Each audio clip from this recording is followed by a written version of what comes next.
আমরা একটা যদি কাটি এই যে এইখানে দেখেন এটা তো একদম একদম পেকে গেছে, টসটসা হয়ে আছে। হ্যাঁ পেকে আমি ছিড়বো একটা? হ্যাঁ ছিলেন এটা এটাও ছিড়তে পারেন, এটা ছিড়বো না, এটা ছিড়বো। এটাও ছিলেন। আমি হারভেস্ট করছি।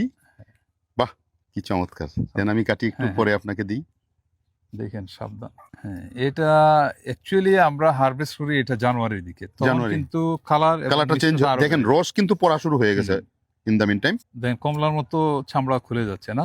চামড়া খুলে যাচ্ছে। নরমালি তো এরকম হয় না। মালটা সাধারণত এভাবে খুলে না। হ্যাঁ আমি একটু টেস্ট করি আগে। হ্যাঁ আমি করে কেটেই নিলাম।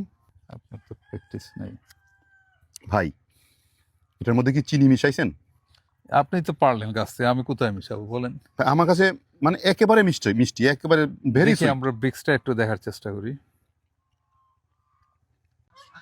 এই চলে আসবে 12.5। হ্যাঁ এটার মিষ্টতা হচ্ছে 12.5 ব্রিক্স। এবং দেখেন প্রত্যেকটা মালটাই কিন্তু কালার হয়ে গেছে। বেশ সুস্বাদু, এবং মালটার বাকল এত সহজে উঠে যায়, হ্যাঁ এটা দিয়ে ধরলে বোঝা যায়।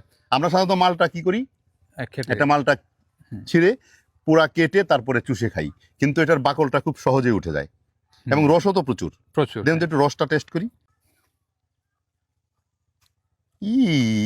ওয়ান্ডারফুল, অনেক রস। হ্যাঁ এখন ফ্রেশ একটা অ্যারোমা পাচ্ছেন না? এটা যদি আমরা ঘরে আরো 2 দিন রেখে খাই তাহলে মিশ্রতা আরো বেড়ে যাবে। এই যে 12.5 পাইছি, ওটা ইনশাআল্লাহ 14তে চলে আসবে। ধন্যবাদ আপনাকে এই ধরনের ফলগুলি ইন্ট্রোডিউস করার জন্য আমাদের দেশে। আশা করি এই ফলটা সারা দেশে ছড়িয়ে যাবে ইনশাআল্লাহ। সারা দেশের মানুষ ভিটামিন সি এর চাহিদা পূরণ করবে এটা দিয়ে, এবং যেহেতু প্রচুর পরিমাণে ফলন হয়, সুতরাং অল্প 1-2টা গাছ থেকেই তার পারিবারিক চাহিদা মেটাতে পারবে।